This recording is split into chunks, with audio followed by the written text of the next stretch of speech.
call Iqbal Mohamed. Thank you, Mr Mundell. It's a pleasure to serve under your chairship, and I congratulate my honourable friend for introducing this important debate. I want to begin by welcoming the debate and by making it clear that I strongly support the E-petition 702845. The fact that more than 100,000 people have signed this petition shows just how strongly the public feels about this issue and how it and how far it reaches into people's everyday lives. The petition is simple and reasonable. It calls on the government to extend free bus travel to people over 60 in England, outside London, bringing England into line with Scotland, Wales and Northern Ireland.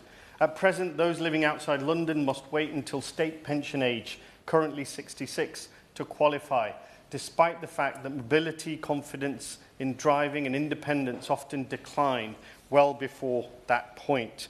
The government's response recognises the value of bus services and points to welcome investment, including the funding announced in the recent budget.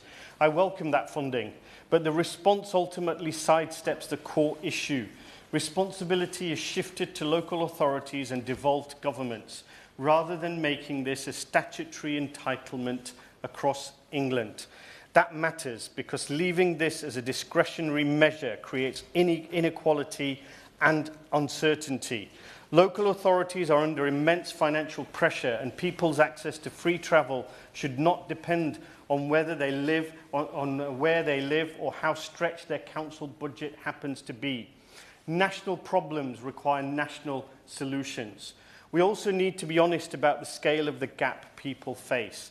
This is not a short transition period. The difference between age 60 and state pension age is 6 years, and it is set to increase further as pension age rises.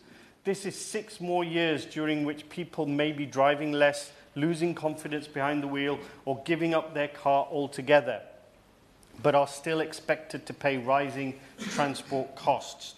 For many older people, particularly in towns and areas with patchy public transport, the alternative is often taxis.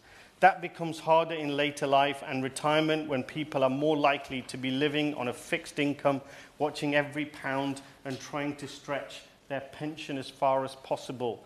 What was once an occasional expense can quickly become unaffordable. This debate is not just about transport policy. It is about mental health, dignity and independence. I have spoken many times, both in this chamber and in Westminster Hall, in the main chamber, about adult mental health and the importance of prevention. One of the clearest contributors to declining mental health in later life is loss of freedom of movement.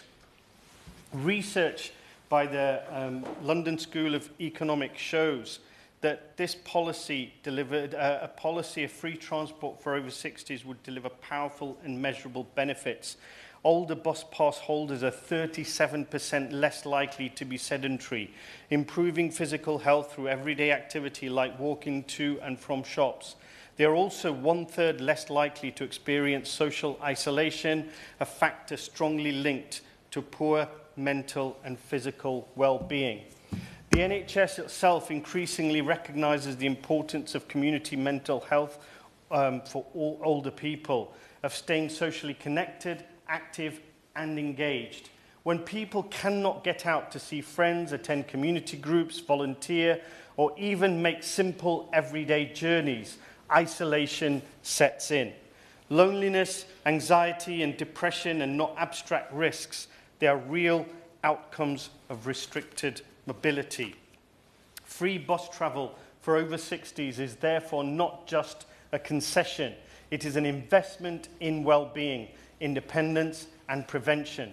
It supports healthier ageing. I will give way.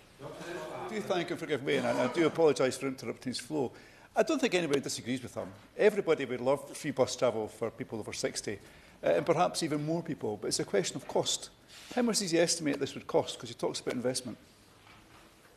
I thank my honourable friend for his investment. I'm afraid I don't have cost figures to hand, but the research that was referenced in preparation for this speech demonstrates the quantifiable economic benefits of this policy. So I believe any cost to implement such a policy would pay for itself many times over through reduced visits to the GP, to hospitals, and increased economic spend by people who are able to get out more.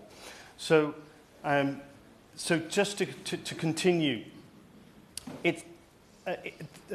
free bus travel would also supports healthier ageing, reduces isolation, and helps people remain part of their communities for longer, easing pressure on health and social care services in the long term.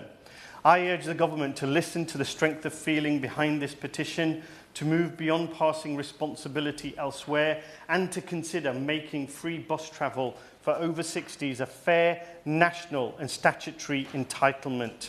If we are serious about equality, prevention and supporting people through later life, this is a change we should be willing to make. Providing free bus travel for over 60s is a proven, practical and popular policy. The evidence is clear, the public support is strong, the need is urgent, and the government must act. Mohamed Yazin.